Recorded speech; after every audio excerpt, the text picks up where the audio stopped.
Baik, perkenalkan nama saya Andi Mikael Manurung dengan NIM 0302212825300072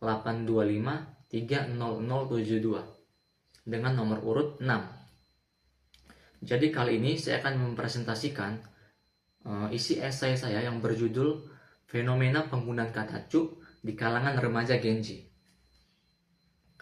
Kita sebagai makhluk sosial tentunya membutuhkan orang lain untuk berinteraksi. Dalam suatu interaksi tersebut, pasti terjadi yang namanya komunikasi. Dan dalam berkomunikasi, kita memerlukan media sebagai penyampai informasi, yaitu bahasa. Bahasa, menurut Joko Kenjono, diartikan sebagai sistem lambang bunyi arbitrer. Maksudnya arbitrer itu, contohnya seperti kata bunyi rumah. Rumah itu tidak memiliki hubungan alami dengan bangunan asli rumah. Jadi dia tergantung kesepakatan bagaimana lingkungan sosial atau kelompok tertentu menyepakatinya. Seperti bahasa Inggris misalnya, rumah itu house. Bahasa Batak, rumah itu jambu. Dan di bahasa Lampung, rumah itu nuo. Jadi tidak ada bahasa yang pasti. Dia tergantung bagaimana lingkungan sosial dan kelompok sosial di mana bahasa itu digunakan. Seiring berkembangnya zaman, bahasa juga mengalami perkembangan. Salah satunya dengan adanya bahasa gaul. Bahasa gaul ini adalah kode atau kata yang digunakan oleh sekelompok orang tertentu dan hanya dimengerti segelintir orang tertentu yang tergabung dalam kelompok itu. Tetapi karena seringnya pemakaian bahasa gaul tertentu, dia menjadi diamati oleh orang-orang dan ditiru oleh orang-orang, sehingga bahasa gaul ini tersebar luas di kalangan masyarakat. Untuk bahasa gaul yang akan saya bahas adalah kata cu. Kata cu ini merupakan kata yang diperpendek dari kata jancu, yang dimana kata jancu ini berasal dari daerah Jawa Timur, yang berarti kata cu ini adalah bahasa Jawa. Kata jancu ini adalah bahasa Jawa. Kata jancu sebenarnya merupakan umpatan. Jadi kata jancu itu sebenarnya tidak pantas atau tidak lumrah digunakan dalam berbahasa Indonesia yang baik dan benar. Kata jancu ini berubah menjadi cu dan dia mengalami pergeseran fungsi atau makna.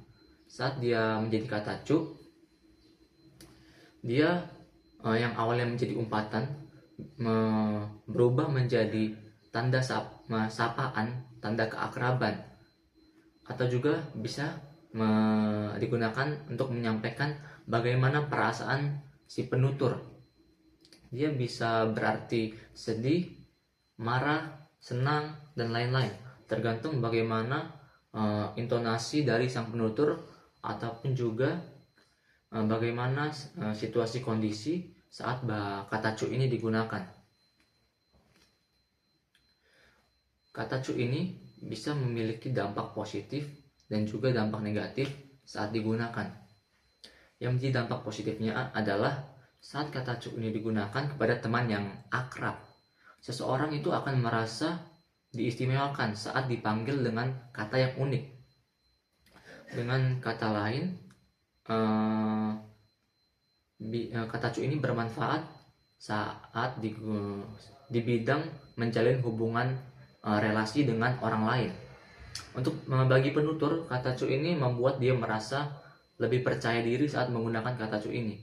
Jadi dia seperti merasa tidak ketinggalan zaman, sehingga dia saat mengalami percaya diri saat berinteraksi dengan orang lain.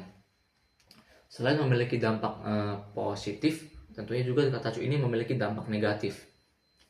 Tidak semua orang mengerti kata cu ini sebagai bentuk sapaan keakraban atau untuk menyampaikan perasaan.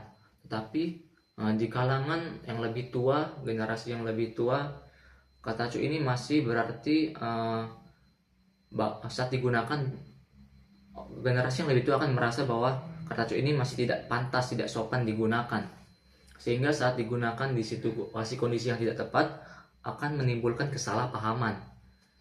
Lalu saat anak kecil misalnya mendengar kata cu ini, dia kan cenderung menerima dan meniru secara mentah-mentah, karena anak kecil itu biasanya dia akan menerima informasi secara mentah-mentah dan langsung menirunya tanpa memperhatikan situasi kondisi, sehingga ini akan berpengaruh pada kemampuan berbahasa baik dan benar si anak kecil itu, dan akan mengganggu norma kesopanan yang berlaku di masyarakat.